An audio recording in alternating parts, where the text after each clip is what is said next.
Okay. Welcome into Shaping Reality for May 2026. You guys, we made it another month. We're still here, and I'm joined by the lovely Penny Kelly. Penny, how are you doing tonight? I'm doing okay, given all the circumstances that I'm knowing. It's like, yeah, okay, just hang in there. So Just I, hang yeah, in. This is just a tiny blip on an eternity of existence. exactly. It is. Yes. And we can all laugh about it when we're on a different plane. Like, wow, wasn't that a wild place? Right. Oh my. Yeah. If people only understood how wild the ride can get on this planet, they would probably, I don't know, they might need to change their underwear, that sort of thing. So Yeah, well, we did all sign up for this. I know that is really true. And now the trick is to survive, and get through it all. So, Yeah, learn your lessons. For me, it's like just yet another evidence of overconfidence on my part. well, yeah, don't you think you have to be confident in order to make it through? You have to have a little bit of sass, Mhm. It's like, I'm not letting that bother me, and I'm not worrying about that, and I'm not going along with that, and I'm going to do this, and so here we are. And those kinds of things are getting to be really serious. Yeah. So, yeah. Before we hop into the topic, and the topic tonight is really great, you guys. When Penny suggested, I was like, oh, that sounds wonderful because I know so little about it. So it's going to be really edifying, I think, for a lot of us. One thing that I've noticed, and I just want to touch on it real quick, is I am noticing a social change. And that social change is people have had it. Oh, yeah. They're up to here. Up to here. Yeah. Yeah. There's over the last probably week, 10 days, I have noticed that there's almost like a detachment, a growing detachment happening on the part of everybody. So, And when you say detachment, what do you mean? People not even wanting to talk about what we've been talking about for the last 5 years, people not wanting to complain about the government. That's got to be a first right there. The attitude is, I don't care if the money thing falls. I'm like, oh, okay, wow, that's a new position. Not tuning in, not watching I've been in touch with family. They're not watching their usual TV programs or their usual YouTube either.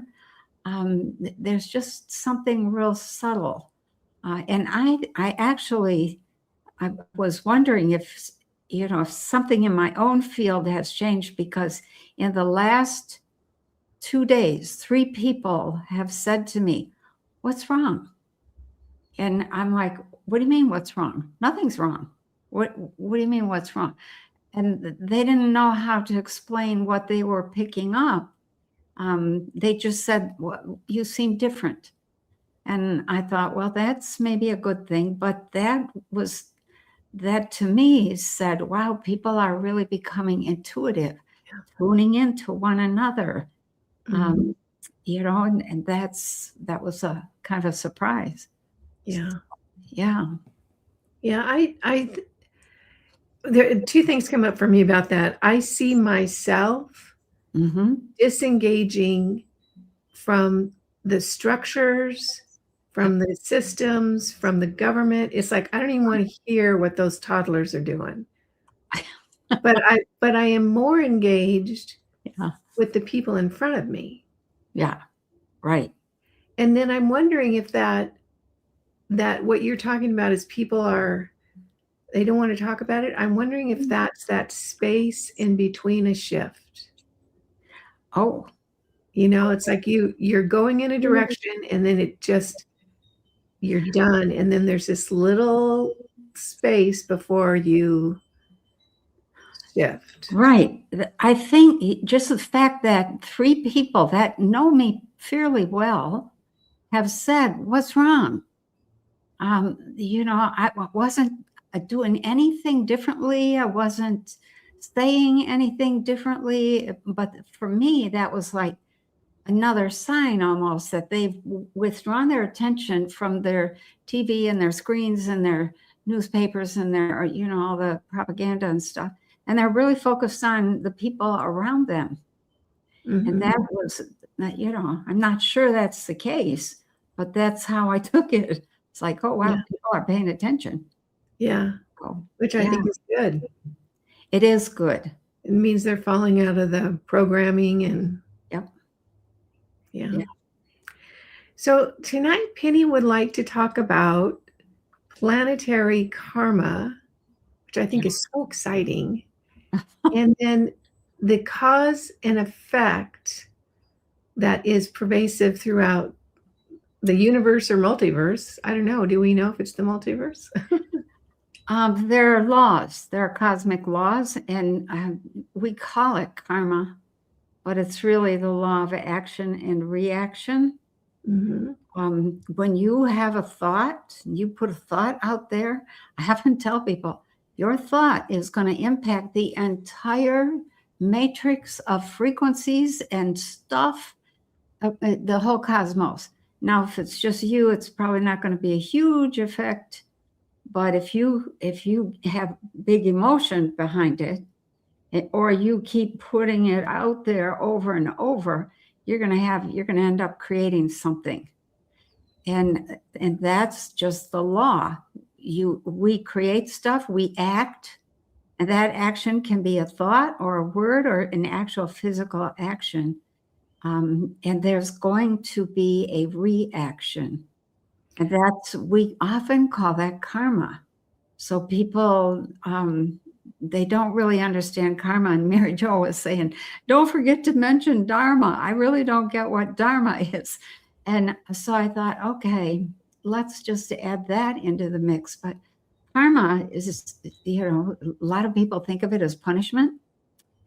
But when you have free will and you're part of a universal creation machine, creation soup, which is what we are part of, and every thought creates, and every word creates, and every action creates some kind of reaction, then what do you learn? You learn like, oops, maybe I shouldn't have done that. Maybe I should have tried to do something a little different. Maybe I shouldn't have said that. Maybe I shouldn't, maybe I shouldn't have gotten carried away with that feeling and let it overtake me. You feel and you let it go. You can't hang on to feeling, otherwise it just buggers up your whole system, because it's going to have a reaction inside your energy field, which is about a 16 to 20 foot sphere, up, down, and around you. Okay, so I already know the answer to this, but so then that's why angry people who are just like terminally angry, right, become terminal. That's right. That is so true. That's so sad. It's like if they could just let go of that anger, they would begin to heal. And you're right, terminally angry, it leads to being terminally ill, because that anger is just like any other kind of consciousness. It forms a separate field within your field, and then it sucks all your energy out, because it's doing what consciousness does, which is, I'm going to build myself up into something more and bigger and more powerful and more organized. And if that's anger, it's going to take you down. It's a terrible. We're so undereducated in terms of the laws of the cosmos and physics. Even in physics, we know that's one of the first things you learn, even in ninth grade science. For every action, there's an equal and opposite reaction. That's karma in a nutshell. And so when you get to a planet and you have planetary karma or civilizational karma or national karma, That's now you're in deep doo-doo if you don't behave. And one of the big things about that karma, if it's a nation, for instance, I'll just mention this. I hope I don't get too much blowback. I've been watching what's been happening in Gaza for the last few years. I haven't said anything. Why? Because I have seen more than once that those people that are in Gaza were people who were, they were some Germans and some Japanese and some Koreans and some Vietnamese who were involved in torturing of people in World War I, World War II, the Korean War, and the Vietnamese War. And so they said, let's have a moment where we pay back, or where we do our karma, which if you have engaged in murder, if you have engaged in national murder in the name of a nation, and even worse, if you have engaged in murder in the name of God, your SHIT is going to hit the fan, and you're going to be in a world of hurt somewhere down the road. And you can try to make up for that and lessen that, but you still have to go through the karma. Period. All right. So let me stop you here, because I want to ask a question about, in particular, what's going on in Gaza. So Okay. you've clearly seen that those souls said, okay, I perpetrated in World War I, World War II, or other wars. Right. I will go in and be at the other, at the receiving end of that. Right. In Gaza. Well, then the people that are doing the genocide have set themselves up for the same cycle. Yeah, but they're often the ones who were hurt, and so it balances out. Okay, that makes sense, because I was going to say, if that's the case, then it just goes on perpetually. Yeah, the people who could not forgive their torturers end up being in the role of torturer to understand what drives that kind of behavior. And the people who were doing the torture end up getting tortured to understand what they were doing, and that that's not okay. And so everybody's learning. It is a terrible way to learn, in my humble opinion. Well, that leads to the next question, which, if I heard a question in a video I was watching, it says, what is the purpose of existence? What is the meaning of existence? Okay. Yeah. And my immediate reaction was to experience. Right. To experience. Experience it all. And my understanding, based on what I've heard over the years, is that everyone eventually ends up experiencing everything. That's right. And so, although we term it, and it's hard not to term that as being very sad or very painful, or that's not what we want to experience, or that's not good for a civilization, from a broader perspective, it's just yet another lesson. It is. And you have to be exposed to all of the possibilities of life, of experience, before you can move up to a layer where it's not quite as painful. And you keep moving up, the more that you become a very loving creator type person, the less you suffer, and the more you are surrounded by different kinds of, I'll say, challenges. There are challenges at some of those higher levels, higher dimensional levels. But the goal is to work your way up until you become like a part of the God state. Yeah. And you let go of the need for any kind of body, and you're just a consciousness, and you hold this immense, incredible love. You're in a state of bliss. And that I often say this, and it's every so often I think, I wonder how that sounds to people, because for me, when I first realized it, it was like, oh, the whole thing is kind of a recycling system. And we cycle through different kinds of, there are so many interesting like systems, life systems, worlds, so many different levels of worlds. OMG, all throughout the whole cosmos. It's astounding. And that's only this universe. There are other universes. We can't even begin to get our minds around the whole thing as it exists and operates. But there's a few things that, if you end up in the God state, which is what Kundalini does to you, takes you into that, you understand that from that point forward, and you never leave that. You have one toe in that bliss forevermore. And you understand as you begin to meet and interact with beings that are not, they aren't physical. They're made of light, but they aren't the kind of dense physical stuff that we have. And then some that are just consciousness, and then some that when you get up there far enough, you can't even describe, there's no description for what you experience and what you see and know and feel. But you can see that that's where it's going. And they spend, some of those high dimensional beings that are way up there spend a huge amount of time. It's not really, well, I guess you could say it's time, in that bliss state. And that is something that once you've tasted that, you know exactly what you're headed for. And it's like, okay, bring it. But it doesn't occur much at all here in 3D.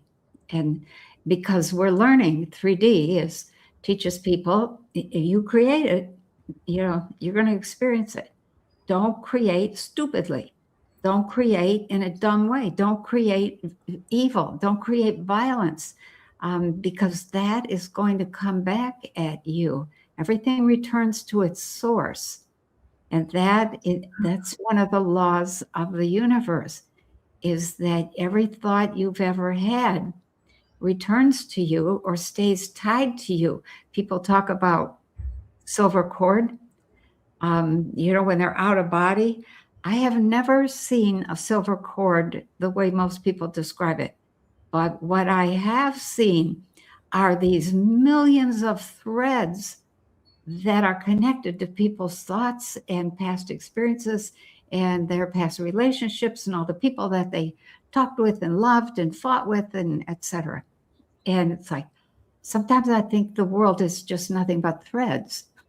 and we're all somehow connected to one another, to everything we've ever touched. We're still touching those things.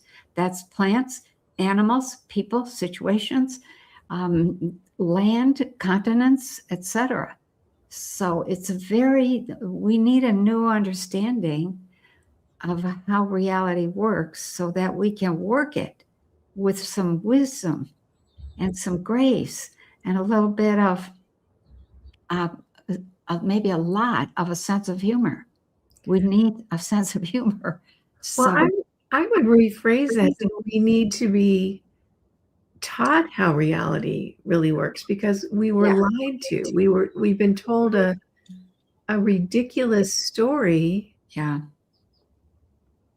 You know how I've often said somebody's trying to take over the world?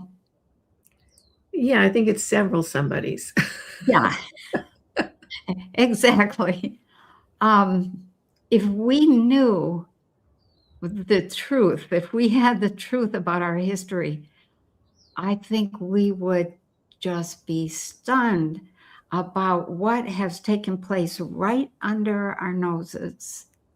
And people just keep swallowing the lies and building on those lies. And that's how you build a timeline that goes to hell in a handbasket. And we are busy building that. And so that was really, and looking at that, it's like, oh, wow. When you have a law that's operational, and you have, like, a lot of people will pray and fast, and they'll be good people, and they're very good, but they live in a nation or on a planet that is building some really awful karma, then you're stuck along with all the other people. There's one of the rules is that personal morality is no guarantee of anything. Nothing. All right. So what are you saying, that the karma of a nation overrides personal karma? Yep. Why? Because if you're in it and the balance of people is negative and violent and warlike, then you're in that. There's a saying that I got from one of my favorite books, and it's that the rain falls equally on the just and the unjust alike.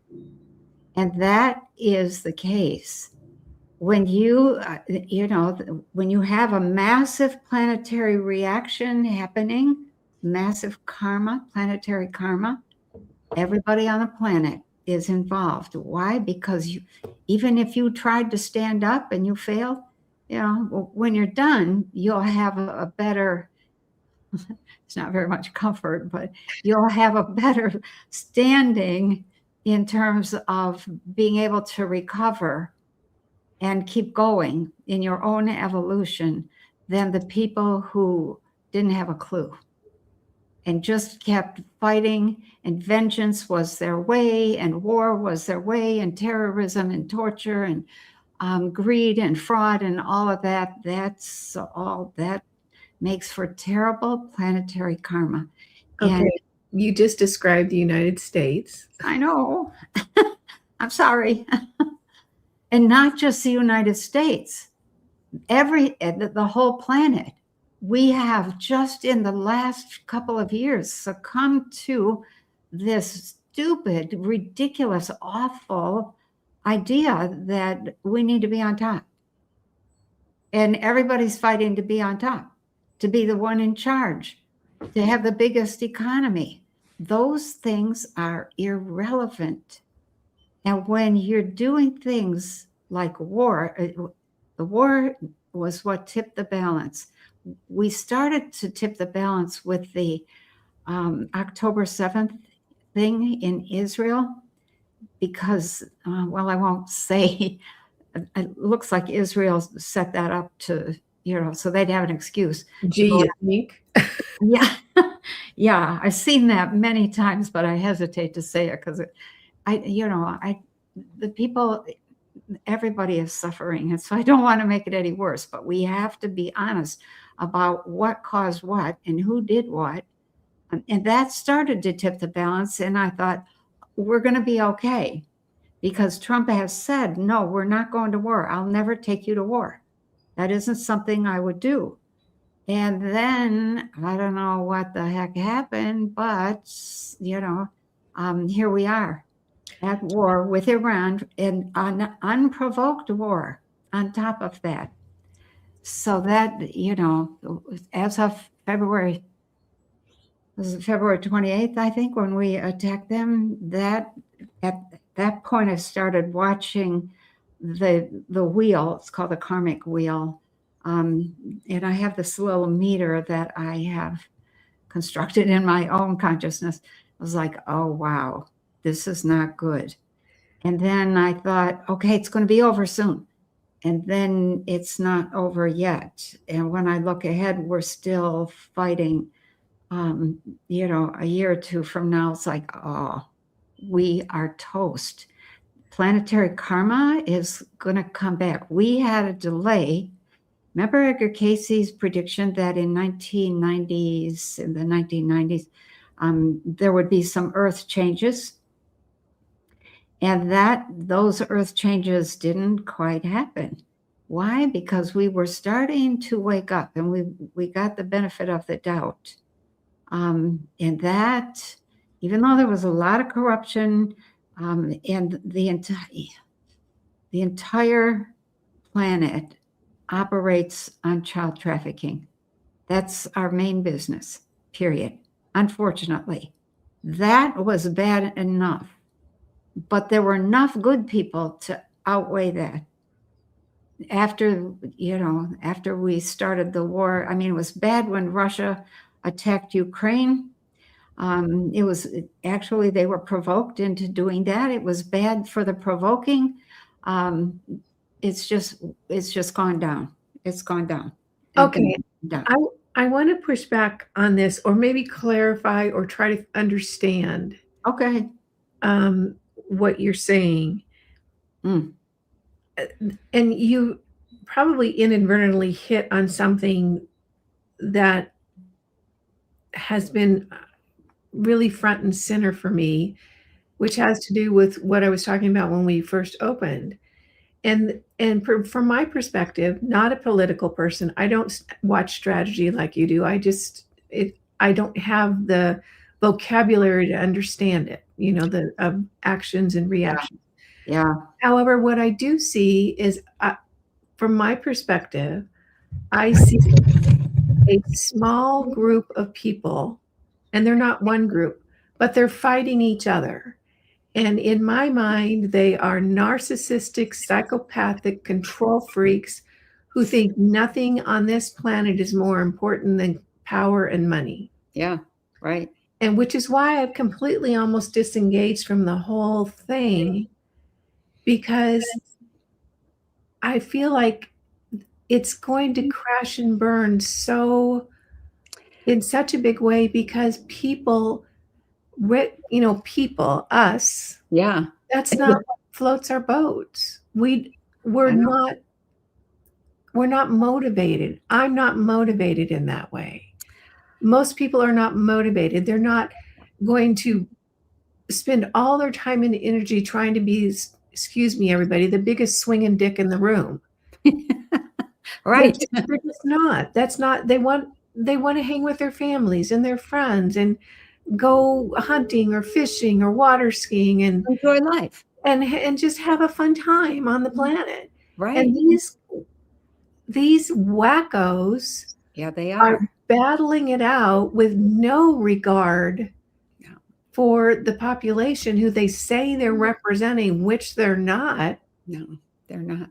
And so I see it, and I have disengaged from the whole story about, is this person good? Is this person bad? Is this, right. move good? Is this move bad?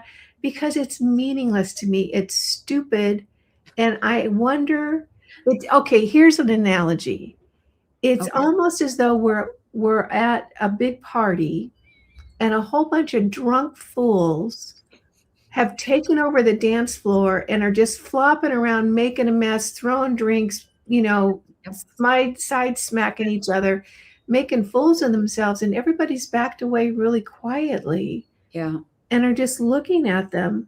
And I'm waiting for them to wake up and look around. I was like, oh my gosh, no one's behind them. No one is buying into their stories. No one cares. Did I make? Yeah, that is true. You have to realize also that things have been put in the food and in the water to make sure that everybody stays quiet. And that is not, we don't talk about that enough. I get tired of talking about food, but it's so critical. And they have messed with the food of everything. I don't care what it is: food, water, fruit, vegetables, meat, milk, eggs, cheese. To make this to what effect, Penny? To keep us quiet, like we have been drugged into inaction. So that's part of the inaction. And then there's the whole COVID thing. That was another piece of the don't move, don't stand up, don't say anything, stay 6 feet apart, get this shot. And I just read today that 22.1 million people died in that as a direct result of that vaccine. And the first court ever said you can sue the country, not just the pharmaceutical company. You can sue the country. And I was like, OMG. Okay, great. And then if the country loses, who pays the bill? The people. The people. the people. So going around to, or coming back around to your point, people just want to relax and enjoy life. But when you see that kind of criminal behavior and you do nothing, then you are just as liable. And that's why planetary karma strikes. And because we have had this reprieve in terms of planetary earth changes, we'll call them earth changes, I'm now looking at some of the changes, when you study what happens in a pole shift, for instance. And for a long time, I kind of had the pole shift lumped in with the micronova. And in my head, it was like, that's like 20, 30 years away. I could be dead and gone by that time. We don't, there's so much pushback. But what became clear over the last couple of weeks is that the pole shift and the micronova are two very separate things. And we are headed into a pole shift.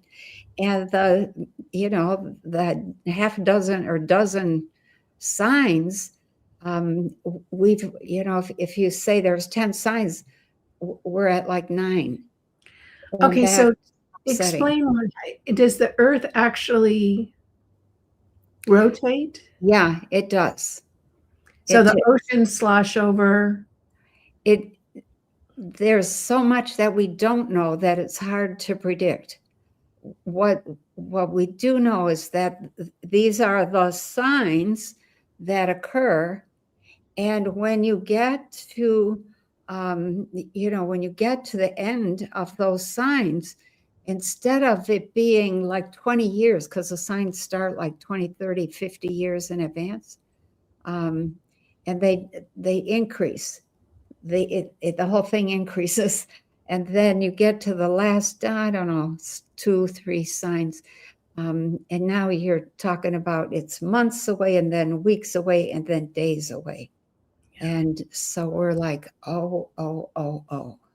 So we're at a point where the signs are showing up, and some of those signs, I didn't realize that what I was actually noticing was part of that list of signs that make up a pole shift. But when we first bought the farm, that was 1987. And we had some woods or a pond back in the northwest corner of the farm. And there was this group of trees and then another group of trees.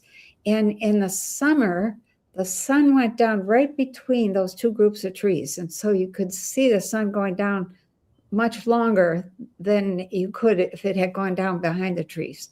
So it's going down in this opening, and did that for years. And then all of a sudden, and I don't know what made me notice it. I was outside. It was summer, right around the solstice, and I'm watching the sun go down, and it's not going down where it always did. And I thought, well, that's weird. Do I have the right trees? Yeah, I do. What's going on?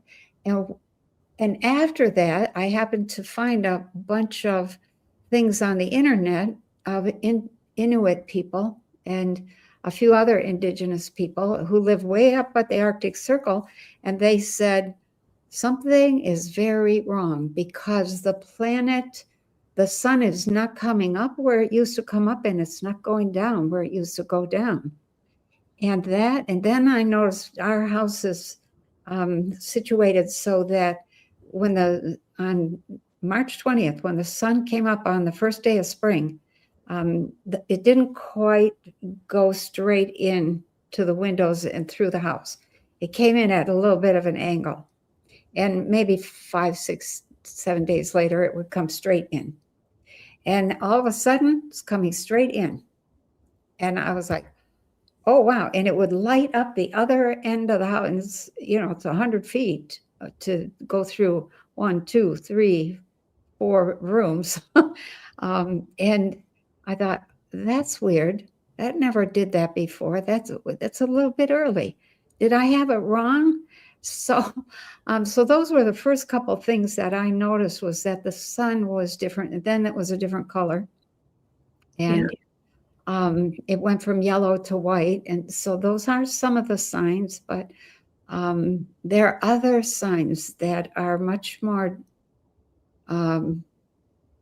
dangerous. You know, we see whales and seals and stuff at beach because they're following magnetic lines that don't go where they used to go. We're seeing that more and more. Just all kinds of stuff. The sinkholes in Florida, and there's been sinkholes in a few other places. That's another sign that something's changing deep within. It starts in the deep part of the earth. The pole shift actually starts in the deep.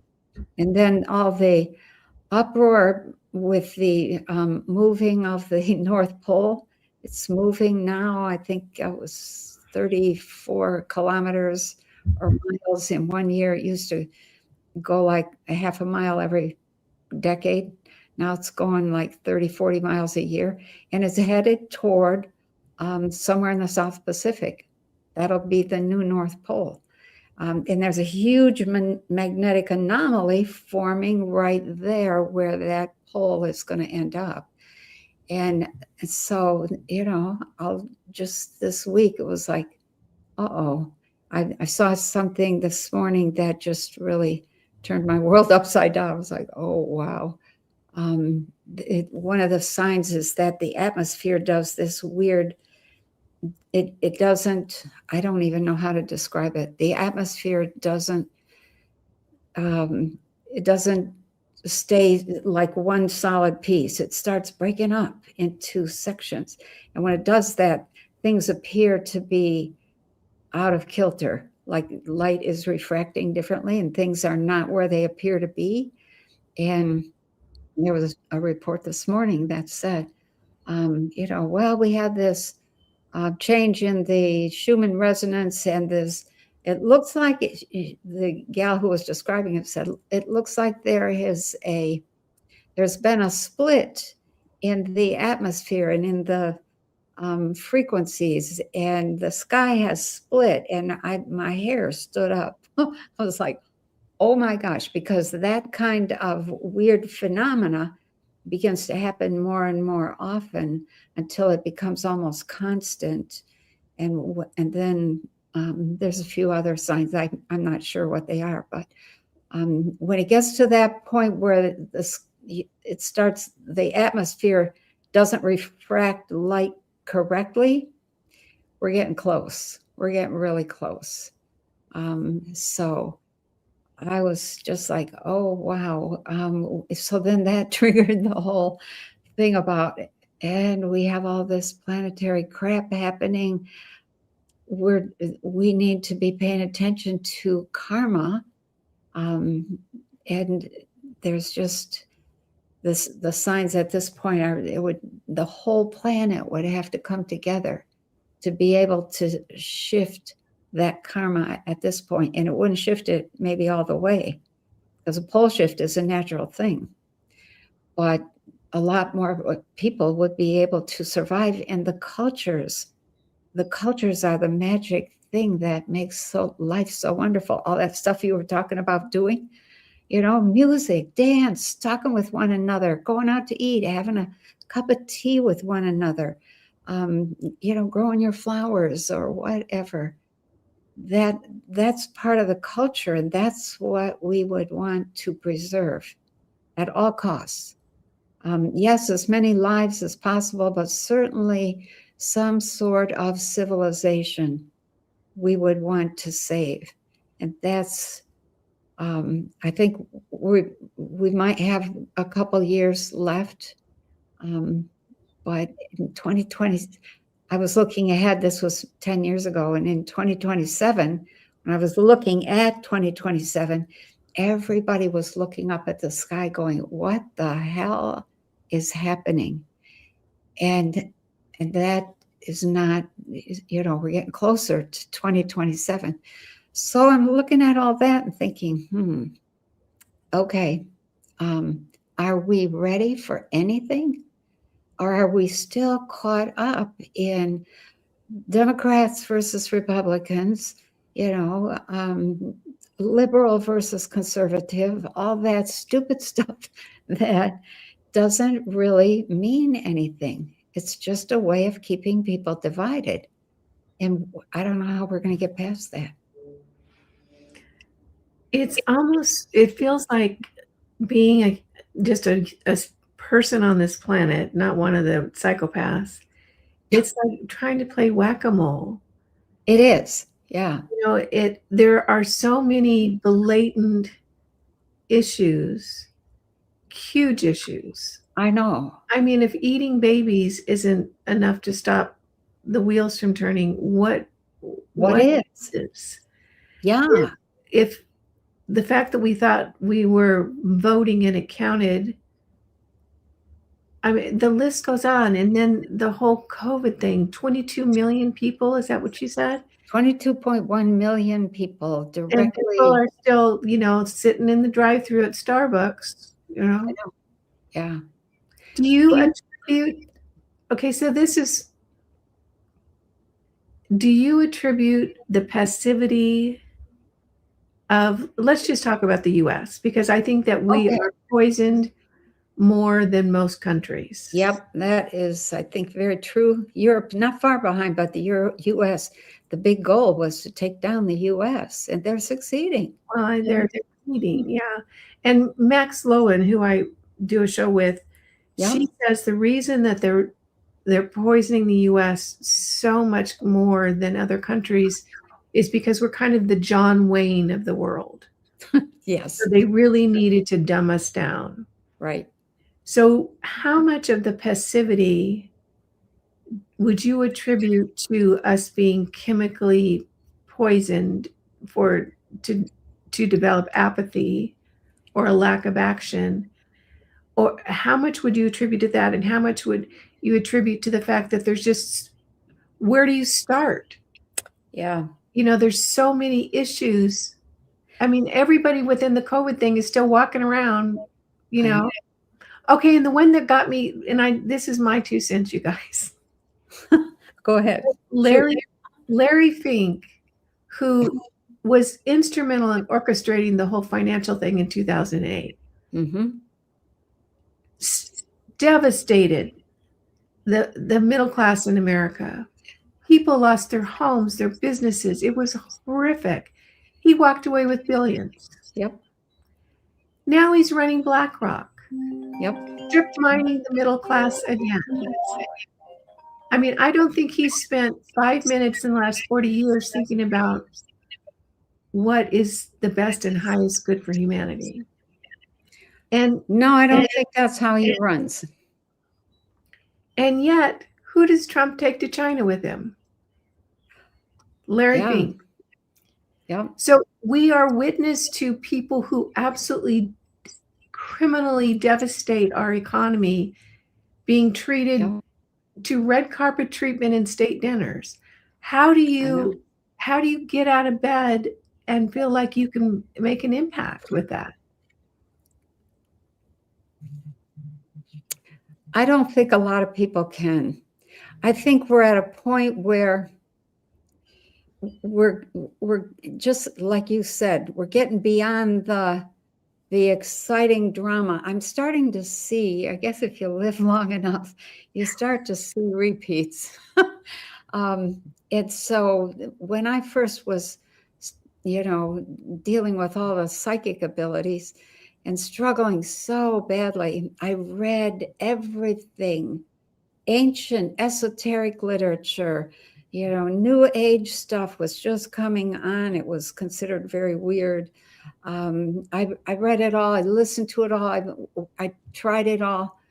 Most of it was crap. And it comes down to, are you here? Are you paying attention? Are you using common sense? Are you dealing with what's in front of you? And are you doing that dealing in such a way that it makes the world better for you and for everybody that's involved in that situation? And people, that's not how people think. That isn't how they live. And Larry Fink is definitely not one of those people. But I started to say, you start to see repeats.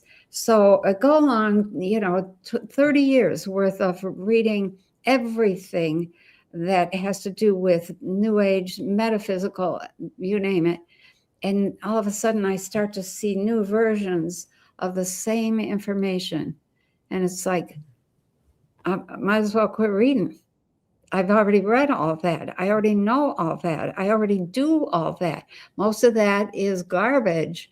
And so what I'm seeing now is that somebody is getting really desperate. And so when the COVID thing didn't work, now all of a sudden they've pulled out the hantavirus. I forget when the hantavirus was first happening in the Southwest. And it was, if somebody got into the mouse poop or whatever, they got a virus from it. But that was years ago. That didn't really take off. So now they pulled out hantavirus plus Ebola. And now the U.S. is issuing travel warnings. Oh, we have Ebola. There's outbreaks in Africa. Don't go here. Don't go there.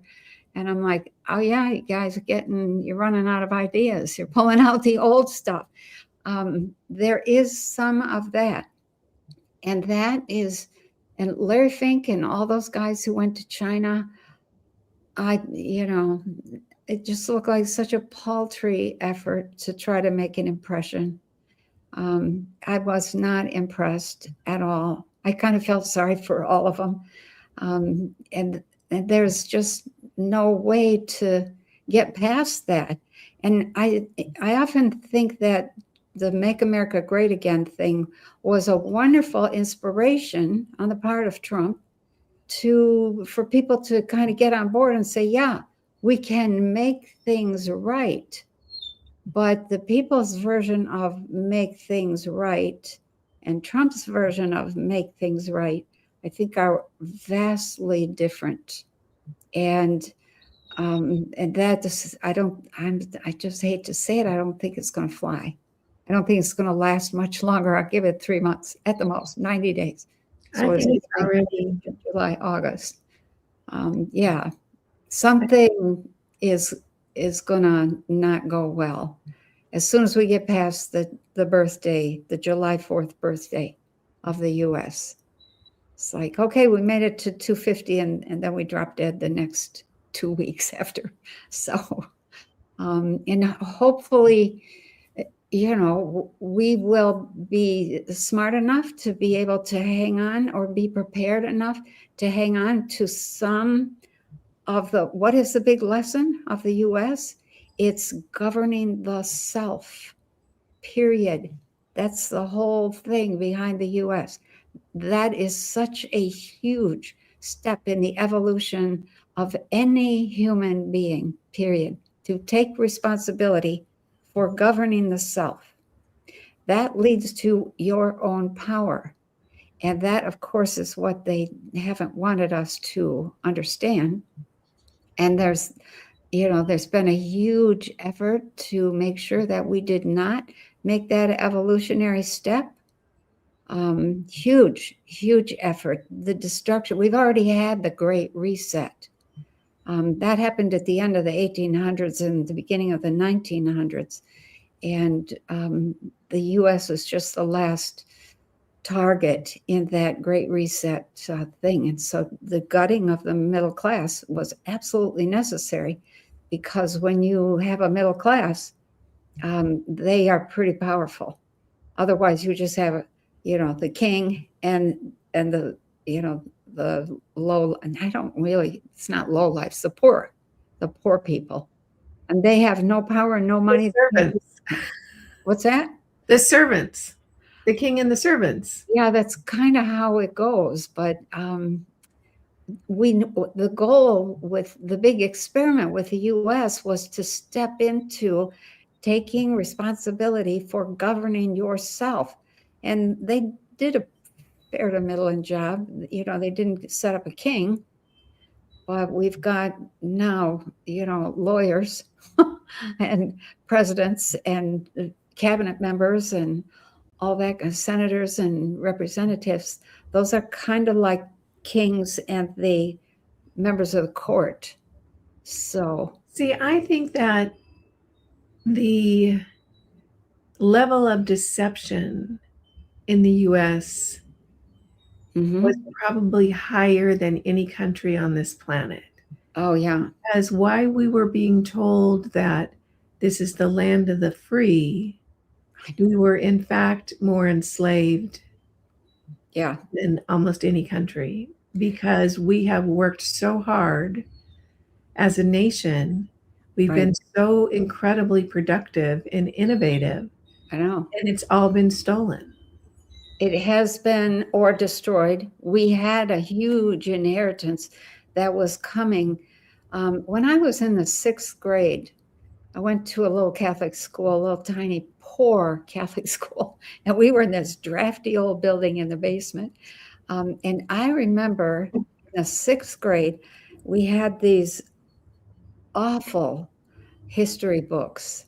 They were kind of history and geography together. And they had brown covers and the writing was real small. The books looked like they had gotten wet and the pages were all curly. They were awful. But we had each person had their own book. I remember looking in that book. I even remember where I was sitting in the room and seeing that there was this country or this place called Tartary or Tartaria or something like that. And now there's a big controversy that never existed. It's a myth. And I'm like, I don't know where we got those ancient history books from. They look like they came from the 1800s, but there was nothing colorful in them, little tiny print. But that I never forgot that. And then later I saw pictures of dignitaries from the Tartar dignitaries coming to somewhere in Europe, and they were meeting with kings and princes and things like that in Europe. And I thought, oh, I remember that from when I was in the 6th grade. And now there's no mention of that, but that was an amazing civilization. That was, in my opinion, the essence of the Great Reset. And they succeeded in resetting everything and in feeding people a line of bullshit so thick and so juicy. And they added enough sugar to get people to swallow it. And all of that potential that we had, that we were all set to inherit, was lost. Poof, gone. All of the knowledge about frequencies, that's why they were so careful to stomp out anything that had to do with Rife. And the BCX machines, when they first came out, and all of that, everything that had to do with understanding free electricity, all that gone, was just gone. So here we are, and we're starting now to wake up. So when you wake up, you enter into a period where you are not free from your karma, but you enter into what's called a period of dharma. It's spelled Dharma. And dharma is that period of time when you realize, uh-oh, something is terribly wrong. I made a terrible mistake. I believed in a terrible lie. I made a bad choice, whatever. I was not awake. I didn't know what I was doing. I'm awake now. It's like somebody who's been drunk who suddenly wakes up and says, what am I doing to myself? And decides they're not going to drink anymore. And then they have to work their way through not only the whole withdrawal, but the impact of everybody that they knew having to know them differently. And that's dharma. And so often, people get divorced because the partner they married the old guy. They married the drunk. And they don't like the new person who has come out of that sleepwalking period. Dharma is a period where you work your way through and correct all of the mistakes you made. So we have an opportunity, it's very short now, to enter into a period of Dharma. There's maybe enough people awake in the US and maybe even on the planet to say, let's make this karmic thing absolutely minimal, as gentle and easy to manage as we can possibly make it. But we would have to, everybody on the planet, come together in that period of Dharma and make that a goal. And I just don't see that happening. I don't know the method or the process that would happen. I don't either. The Dharma, the coming together, we would have to all be willing to admit that, we were awake or we were lazy or we were ignorant or we were fooled. Nobody ever wants to admit any of those things. And so then you come together, as long as we've got internet, we could use it, and make but making talk is one thing. Making changes in your actions and your daily routine, that's something else. So you can say, I'm not going to be a drunk anymore, but now you have to not drink, and you have to eat, and you have to exercise, and you have to deal with all the people that you angered or alienated. And right now we have in the US, we are headed toward this huge period of isolation and alienation because of how we have behaved and I don't know if I'll call it the lies of the pomp and circumstance that we have been so willing to take up. The rest of the world they're not buying it. They're just not buying it. So it's like, okay. Well, and when I look at the reality of the US, it is horrifying to me because I was so proud of being an American. Yeah, I know. And when I look back now and I think, wow, that was a big ego. Yeah, I know. I have similar thoughts and feelings. It's like, oh. Yeah. And, little did I know that, the US was the murderer of the planet. Yeah. And the drug dealer and the child trafficker, it's like, I know. And here's the thing. Now we have a lot of people who are awake and a lot of people who are saying, we don't want that. We're not having that. But when the planet has a preponderance of violence and war and anger and greed and fraud and torture and trafficking and all of the stuff that's going on, then it doesn't matter how many wakened people you have. What you get is if the robes are right and the planet rolls around like I saw, that it doesn't matter if you're awake or you're one of the good guys or not. You're on the planet and you're going to suffer what everybody else is suffering. So that rule, the action and the law, action and reaction is one thing. But the other is that there's no, personal morality is no guarantee of anything. You are subject to what the group is going to suffer. The rain falls on the just and the unjust alike. Mm-hmm. So here we are. And I think we're going to need leaders. We're going to, people survive the pole shift. There are some people who say it tips back right away. Some people say it tips and 50 years later it tips back. And I'm like, I'm not sure that either one of those is true. What I saw was that it bobbled around, but only for the period of time that the magnetic shift was actually taking place. And as soon as that axis was lined up in the new location, everything stabilized, but there was a mess. There was a mess. So yeah, we have not done anything to make our karma, our planetary karma, a little bit better. Okay, I have a question because Okay. if let's say that the planet is, chaos right now. It's chaos and there's so much, Well, yeah, it's just so much going on, mostly perpetrated by a small group of people. right.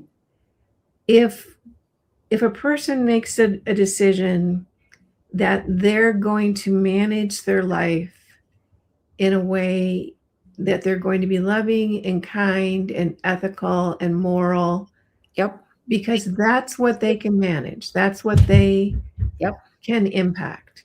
This is what I can do today. I can't, get an AK and start taking people out. But what I can do is I can really lean into being what I want to see in the world. Okay. If enough people do that, doesn't that change the frequency of a collective? It Or it would have an impact, but yeah, it has to be the majority. does it have to be a majority, or does it have to be like 27% or 30% to start? We don't know. We don't know that we could measure it mathematically like that. So that there's just no way to gauge that. But when the leadership is 100% engaged in child trafficking and that kind of stuff, and drugs, and just the kind of fraud, the money laundering, the kinds of decisions that are so thoughtless of the people, of us. Well, they don't care about us. They just want to win. They just want to have the most money and the most power. Right. We're irrelevant in their lives. That's right. But that has a huge impact because they are willing to kill to get their way. And they do constantly. And they do. Yes. That's the wars, and that's the violence and the murders and the assassinations and all of that. That has huge impact. Huge. And when a country says we're going to go to war, typically they're going to pay somewhere down the line. Now, if I knew what the percentage was, I could say, okay, let's get some people together and maybe we can fix it. But I think the goal, let's say we've got quite a group, of people. I've been teaching, people how to expand consciousness for 45 years now.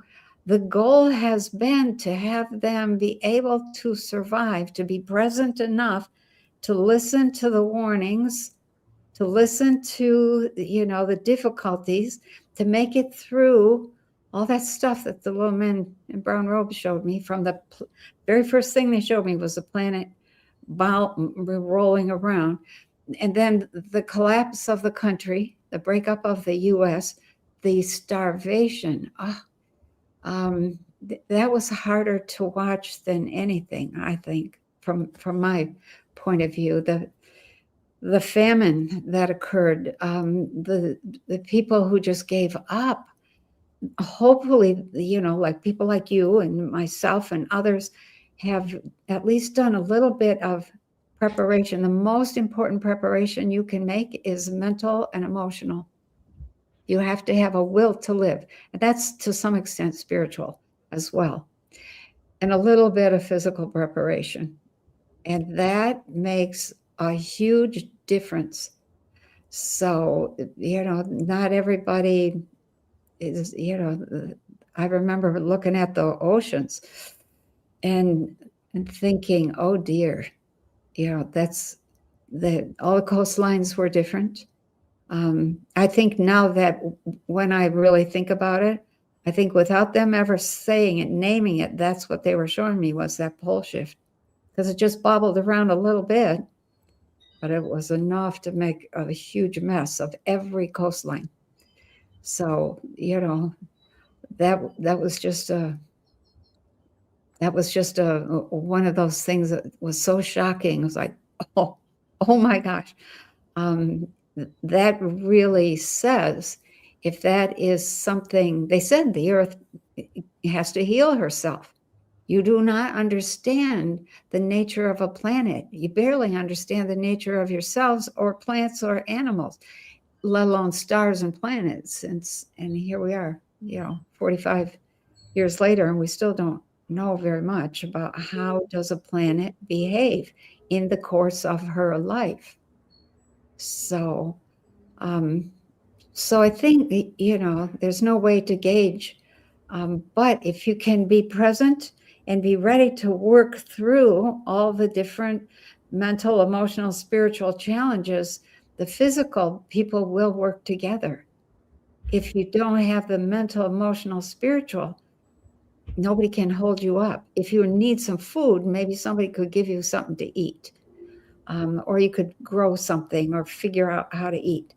That's easy. But the mental, emotional, spiritual, the shock of realizing, this might be the end, that I think is a huge shock. That's akin to being diagnosed with cancer.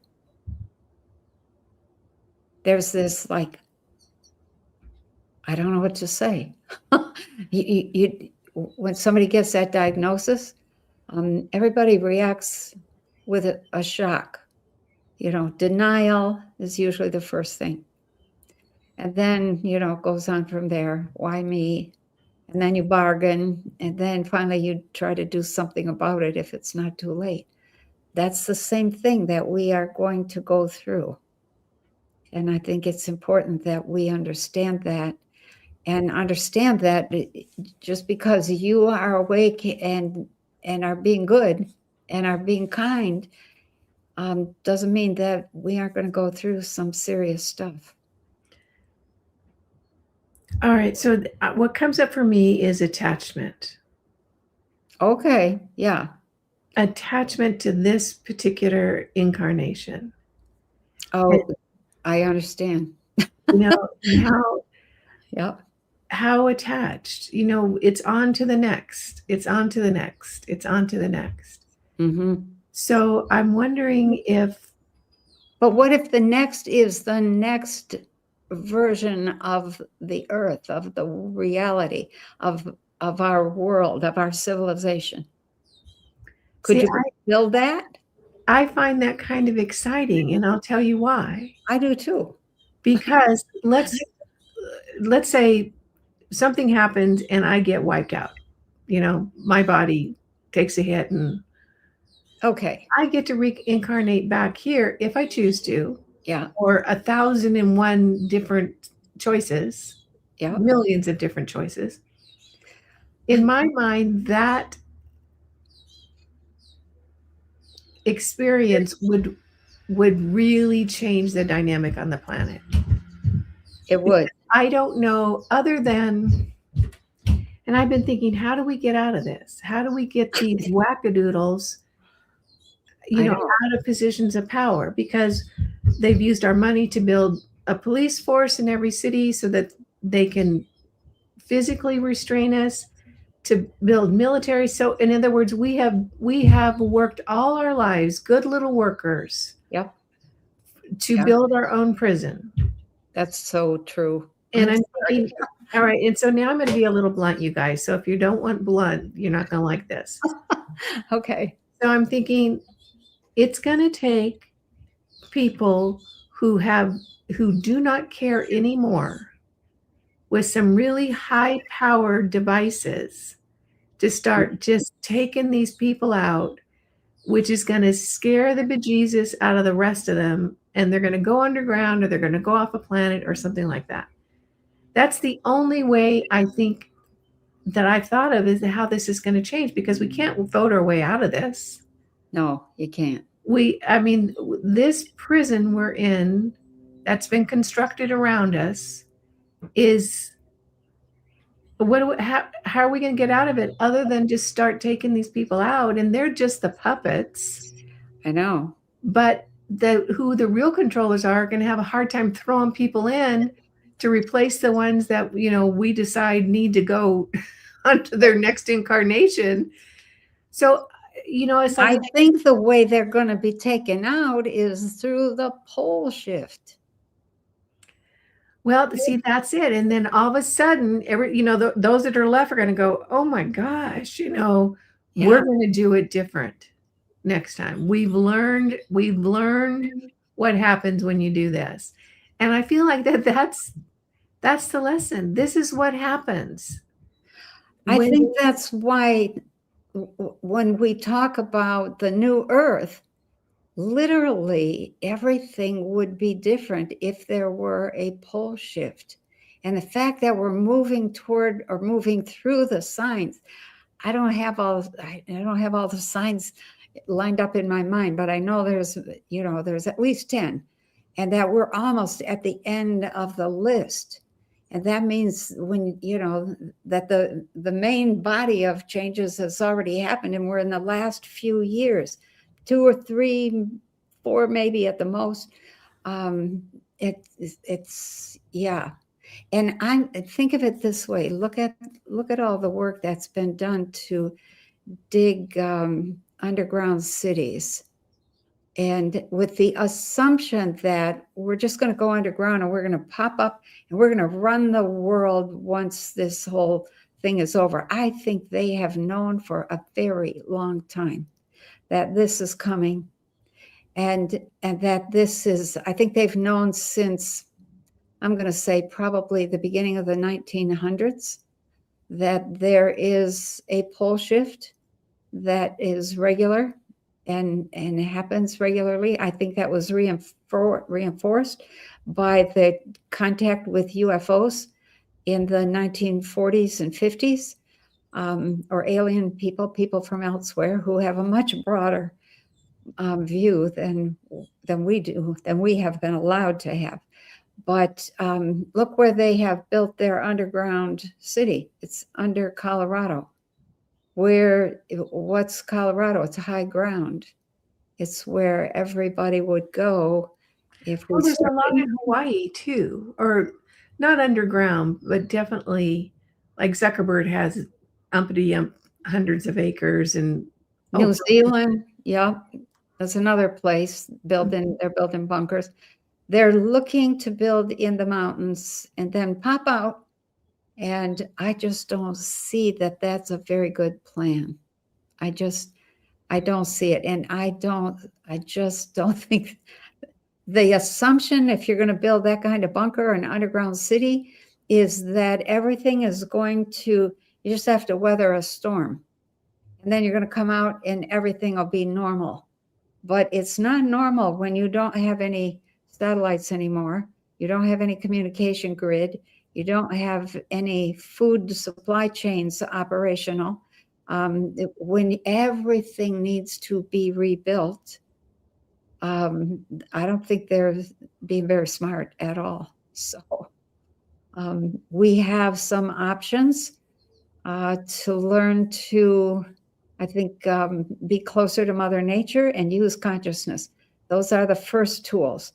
And then if we can save some of the culture, some of the science, a little bit of the business, some of the manage to keep connections across continents, even if doesn't happen right away, but we can maintain the knowledge of how to rebuild a little bit, then we can build something that really works and that takes advantage of all those new things we've learned about physics, which are amazing, absolutely amazing. We would want the new Earth to be built on those principles. We were very close to free energy because it's everywhere, coming out of the planet, coming out of the sky, in the water, there's energy in everything. So, Yeah, I just did an interview with Ken Schwartz last night on free energy. yeah. Yeah. Okay.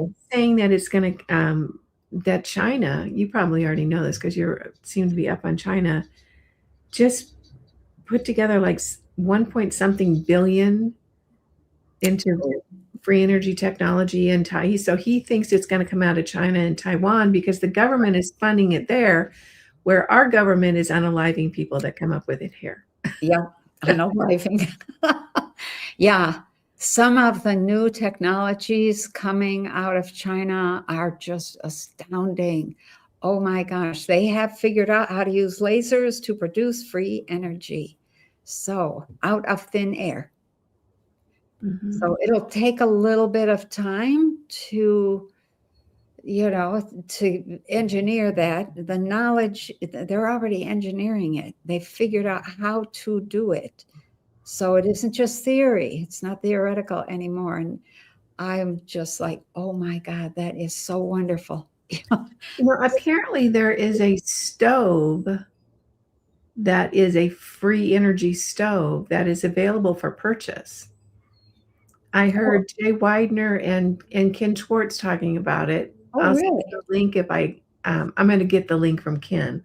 Okay. Yeah. Oh. Okay, so I want to get back to the question, and now I'm thinking, yay, pulse shift, bring it on. Okay. And here's, we survived the last one. We did a good job. We survived the last one. A lot of people.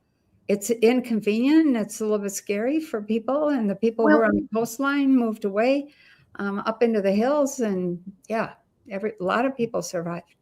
Can you think of any other way that we're going to get out of this control than something like that?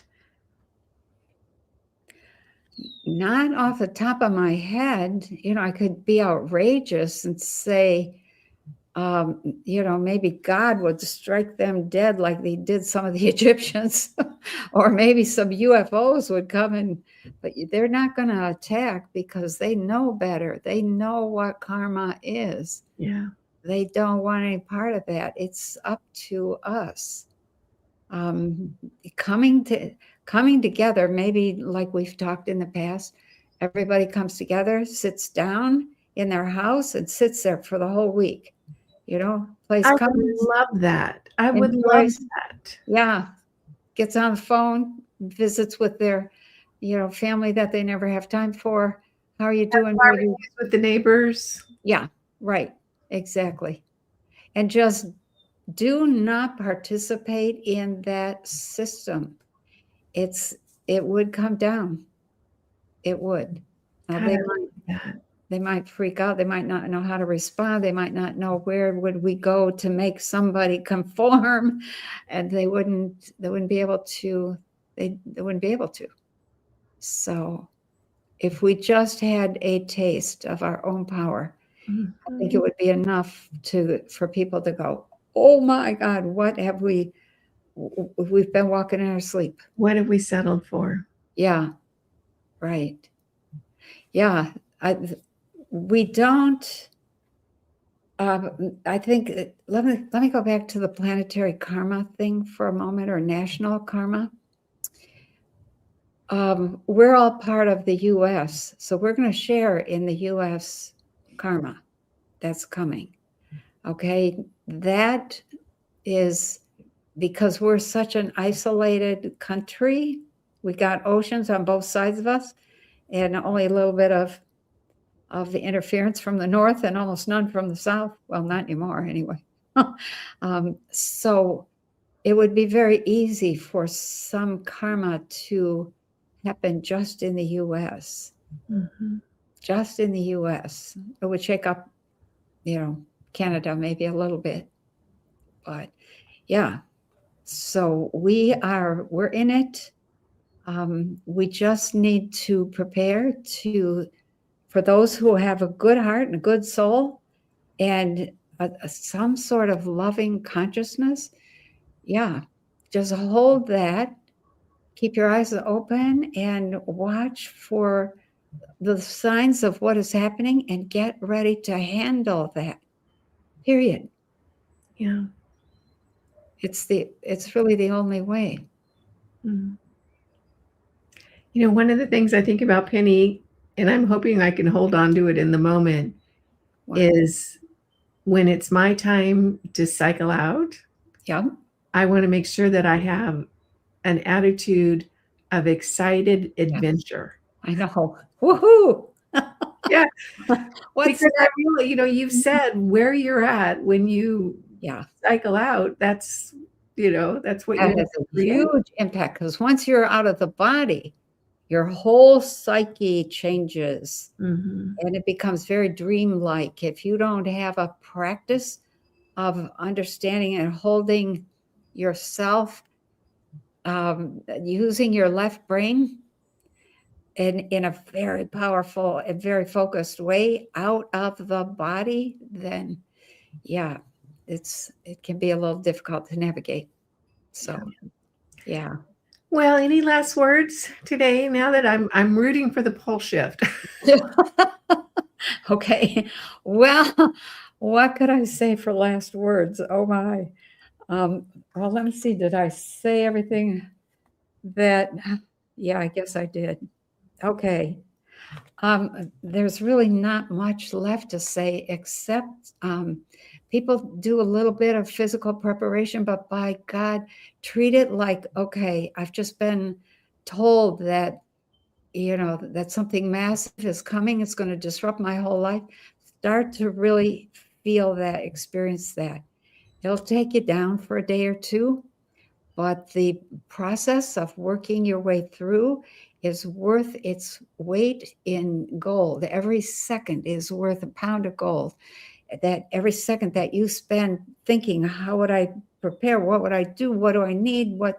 Yeah, that you do the mental, you walk through it as if you're an Olympic runner or an Olympic gymnast. You're going to walk through everything that you would experience. And then when that kind of thing happens, you're ready. You're ready. You can get a hold of yourself and you won't panic. And that is critical for survival. Panic is not good. Yeah. So, yeah. Okay. Thank you. This was really fascinating. Okay. I hope everybody is okay. I do too. And I think that there's enough people waking up that, those who survive, we're going to put it back together pretty well, really Well, there's well. been so many wonderful lessons learned. Yeah, right. I mean, talk about what not to do. We got the list. I know. That is for sure. Yeah. Oh, my. All right. Well, thank you, Penny. Okay. All Yeah. right. So we'll see you guys later. Take care. Have a good month. We'll see you next month. Okay. All right. Thanks, everyone. Yeah, and let me just say, be aware that you are shaping your reality. So Mhm. go shape it. Yeah. Okay? Okay. All All right. right. Thank you for listening.